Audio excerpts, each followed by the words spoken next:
എല്ലാവർക്കും നമസ്കാരം. ഈ വർഷത്തെ തൈപ്പൂയ ദിവസം എന്ന് പറയുന്നത് 2026 ഫെബ്രുവരി മാസം 1-ാം തീയതി ഞായറാഴ്ചയാണ്. നമുക്കറിയാം, സുബ്രഹ്മണ്യ സ്വാമിയെ സംബന്ധിച്ച് ഏറ്റവും പ്രധാനപ്പെട്ട ഒരു ദിവസമാണ് തൈപ്പൂയ ദിവസം എന്ന് പറയുന്നത്. ഏറ്റവും പ്രധാനമായിട്ട് തിന്മ പരാജയപ്പെട്ട് നന്മ വിജയിക്കുന്ന ഒരു ദിവസം കൂടിയാണ്. അതായത് സുബ്രഹ്മണ്യ സ്വാമിയുടെ മാതാവായ പാർവതീ ദേവി സുബ്രഹ്മണ്യന് ജ്ഞാനത്തിൻ്റെ വേൽ സമർപ്പിക്കുന്ന ദിവസമാണ്. അതായത് അസുരന്മാരുടെ ശല്യം സഹിക്കാൻ വയ്യാതെ താരകാസുരൻ, ശൂരപത്മൻ എന്നീ അസുരന്മാരുടെ ശല്യം സഹിക്കാൻ വയ്യാതെ അവരെ വധിക്കാനായിട്ട് ശൂലം അല്ലെങ്കിൽ വേല് സമർപ്പിക്കുന്ന ദിവസം കൂടിയാണ് തൈപ്പൂയം എന്ന് പറയുന്നത്.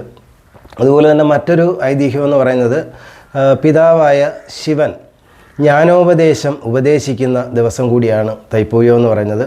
അപ്പം ഈ ദിവസം നമുക്കറിയാം, സുബ്രഹ്മണ്യ സ്വാമി ക്ഷേത്രത്തിൽ കാവടി എടുക്കുന്നുണ്ട് ഭക്തന്മാരെല്ലാം. അപ്പം കാവടി എടുക്കുമ്പോൾ നമുക്കറിയാം, പണ്ട് 41 ദിവസമൊക്കെ വ്രതമെടുത്താണ് കാവടി എടുത്തിരുന്നത്. പക്ഷേ ഇപ്പോൾ സാഹചര്യത്തിൻ്റെ മാറ്റം കൊണ്ട് 21 ദിവസം, 11 ദിവസം അല്ലെങ്കിൽ 7 ദിവസമൊക്കെ വ്രതം എടുത്തുകൊണ്ട് കാവടി എടുക്കുന്നുണ്ട്. മിനിമം 7 ദിവസമെങ്കിലും വ്രതം എടുത്തിരിക്കണമെന്നാണ് കാവടി എടുക്കുന്നതിന് മുമ്പ്. പണ്ടത്തെ പോലെയൊന്നും 41 ദിവസമൊന്നും എടുക്കാനായിട്ട് പലർക്കും കഴിഞ്ഞെന്ന് വരില്ല. എങ്കിലും മിനിമം 7 ദിവസമെങ്കിലും വ്രതം എടുത്തിരിക്കണം. അതുപോലെ തന്നെ ഈ ദിവസം, തൈപ്പൂയ ദിവസം, എല്ലാ ഭക്തജനങ്ങളും സുബ്രഹ്മണ്യ സ്വാമി ക്ഷേത്രം സന്ദർശിച്ച് അവിടെ പല വിധത്തിലുള്ള അഭിഷേകങ്ങളുണ്ട്, അതുപോലെ തന്നെ അർച്ചനകളുണ്ട്.